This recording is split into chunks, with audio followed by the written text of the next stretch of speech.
Joining me now once again is Hornets beat writer for the Times-Picayune and NOLA.com, Jimmy Smith, our good friend. And the Hornets have been up and down, Jimmy, the first half of the season. The highs have been encouraging, but the lows have been absolutely crashing, as we just saw a moment ago. Is this more of an effect of the team's youth, in your opinion? I don't think there's any question about that, Fred. You know, they're the second youngest team in the NBA, as we've driven home time and time again. They were oft injured in the first part of the year. Jason Smith missed time. Of course, Eric Gordon missed until late December. They were a team that really could not blend to a cohesive unit until really the end of the calendar year in 2012. And since that time, I think we've seen a growth in this club that we expected from the outset, had everything fallen into place correctly.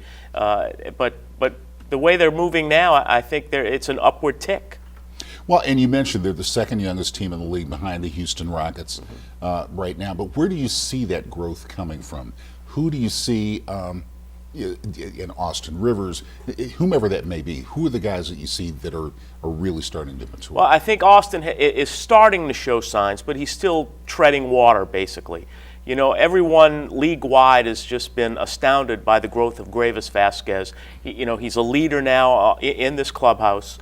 He's a leader on the floor. He had his first career triple-double in Atlanta against the Hawks after threatening triple-doubles twice before this season. Robin Lopez, he's starting to blend in offensively a little bit more than he had in the past, although I'd like to see a little bit more of an arc on his shot. He has such a flat shot, but he has some offensive versatility there. And then Ryan Anderson, who really is a starter, could be a starter on many teams in this league, coming off the bench. And Anthony Davis, he's a talent.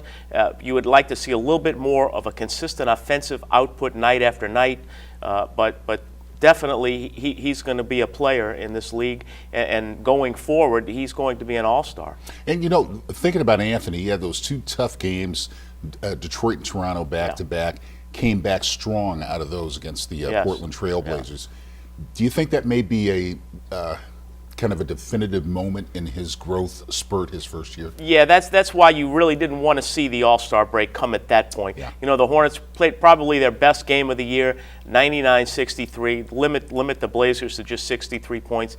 Now, granted, the Blazers are ending a 5-game road trip that night, and playing in a bit of a disinterested fashion, the same way the Hornets did at the end of their 5-game road trip in Minnesota. And you see that over the course of an 82-game season. You'll have clunkers such as that one, and such as the one the Hornets had in Minnesota.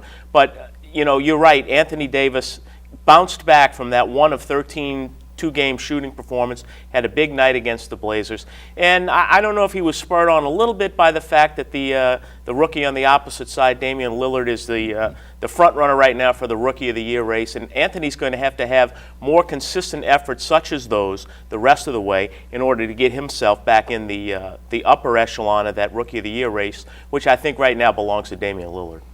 Leader of the team on the floor right now, unquestionably, has to be Greivis Vasquez. Is he a real extension of Monty Williams on the floor in your mind? Monty, as he said so often, he is so tough on Greivis, but Greivis just, he gets into that. He appreciates that. And no one falls on the sword for this team more than Greivis Vasquez. Bad performance, he's the first guy in the locker room who's saying, I could have done this better, I could have done that better, I needed to turn the ball over less. And he's the kind of player, and he's got great size, 6'6", point guard. Maybe that's the point guard of the future. Maybe we're going to see more 6'6" point guards, a la Jason Kidd. Maybe Greivis Vasquez is the prototypical point guard of the future. Yeah, the pistol offense of the NBA, if you will. Ryan Anderson, where would this team be without his contributions? And I'm not just talking about the three-pointers. Right. He's done a great job inside as well. Yeah, and he's, again, a great locker room presence. Good Christian man. He's a leader.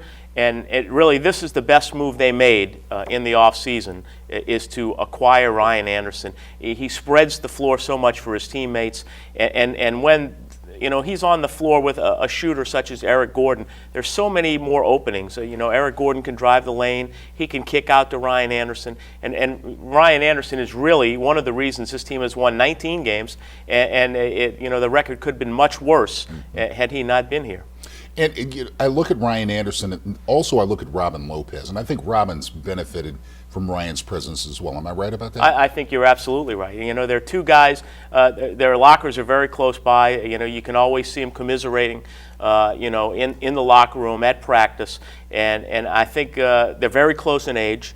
So I think they are kindred spirits in a way. Although Robin kind of marches to the beat of his own drummer, as we've seen. But I think you're right. I think they are helping each other in their growth, and certainly Ryan can offer some advice to Robin, having been around Dwight Howard in Orlando, as to what a big man needs to do to prosper in the middle. And before we leave the first half, let's talk about Coach Monty Williams and the job he's done. He had a full training camp for once, a full complement of players, without Eric Gordon, of course, who was coming back from the injuries. But give me a grade on the job that he's done with these guys. I'm a huge Monty Williams fan. He has done so much with these guys. When he came in 2 years ago with a veteran club who easily could have tuned him out, he won them over rather quickly, the Chris Paul, David West team. They got off to a great start that first year when he was a rookie coach. They went to the playoffs, played really well against the Lakers, and then the bottom fell out of that, and last year was a total rebuilding effort. He was able to hold things together there, keep the locker room, and keep the players with him, and now still more roster turnover this year, and I think he's really done well. He has said he's done more coaching and teaching this year than he has in the previous 2 years, and I think it shows. I think it's going to show what kind of coach he is, and of course he was rewarded with that contract extension over the summer, and it was well-deserved. I agree with you. Well-deserved indeed. Jimmy, stand by for a moment, because coming up in just a few seconds, we're going to take a look at the Hornets in action during All-Star Weekend in Houston, and what to expect from the Bees in the second half of the campaign, including the contributions of Eric Gordon.